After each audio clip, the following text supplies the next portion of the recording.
রাজ্য জুড়ে টোটোর উপর নিয়ন্ত্রণ দরকার। সরকার বদলের পরে একথা জানিয়েছিলেন রাজ্যের পরিবহন মন্ত্রী অর্জুন সিং। তিনি বলেছিলেন, জাতীয় সড়ক বা বড় রাস্তায় টোটো চলাচলের উপর নিয়ন্ত্রণ করা হবে। পরিবহন মন্ত্রীর নির্দেশের পরে এবার জোর কদমে পথে নামল ব্যারাকপুর পুলিশ কমিশনারেট ট্রাফিক বিভাগের কর্তারা। ব্যস্ততম ঘোষপাড়া রোডে দিন দিন টোটোর সংখ্যা বৃদ্ধি পাওয়ায় এবার ঘুরপথে টোটোর উপর নিয়ন্ত্রণের কাজ শুরু করল আতপুর ট্রাফিক গার্ড। শ্যামনগর চৌরঙ্গি মোড়ে টোটো চালকদের সাথে কথা বলতে বুধবার উপস্থিত হয়েছিলেন এসিপি ট্রাফিক সজল মান্ডে, ট্রাফিক ইন্সপেক্টর সুরেশ্বর মণ্ডল এবং অন্যান্যরা। এসিপি ট্রাফিক বলেন, ব্যস্ততম রাস্তায় আমরা টোটো নিয়ন্ত্রণ করছি। বর্তমানে সকাল থেকে শ্যামনগর পোস্ট অফিস মোড় থেকে টোটোর ভিতর রাস্তা দিয়ে ঘুরে শ্যামনগর গ্যাস অফিসের সামনে দিয়ে বেরোবে। পরিবহন মন্ত্রীর নির্দেশ অনুযায়ী ব্যারাকপুর পুলিশ কমিশনারদের ট্রাফিক বিভাগ কাজ করছে।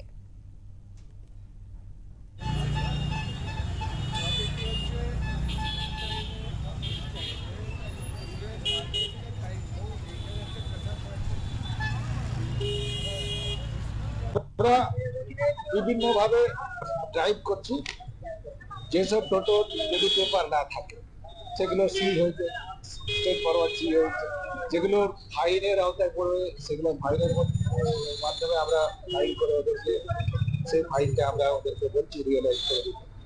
তো আরো বিভিন্ন যে রুট গুলো আছে, সব রুটে যেমন টোটো উঠে যাচ্ছে, সেই রুট গুলো ওদের জন্য বাদ দেওয়া হয়েছে। রুট কিছু ইয়ারমার্ক করে দেওয়া হচ্ছে যেসব রুটে টোটো বা অটো চলতে পারে।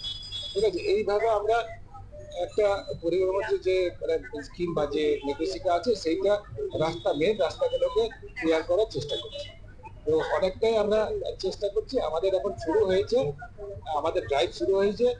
এই সপ্তাহটা মানে সেফটি, রোড সেফটি উইকও চলছে। আমরা বিভিন্ন প্রোগ্রাম করব বিভিন্ন জায়গায়।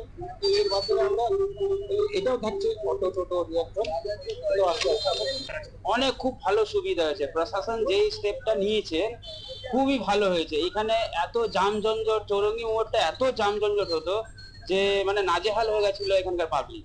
যেই কারণে এই স্টেপটা নেওয়ার পরে দেখা যাচ্ছে যে পুরো রাস্তাটা একদম ক্লিয়ার। সারা দিন সকাল বিকাল রোজ বিন্দাস লোক যেতে আসতে পারছে। তো এই সিস্টেমটা আমরা সবাই করছি যে খুবই ভালো হয়েছে।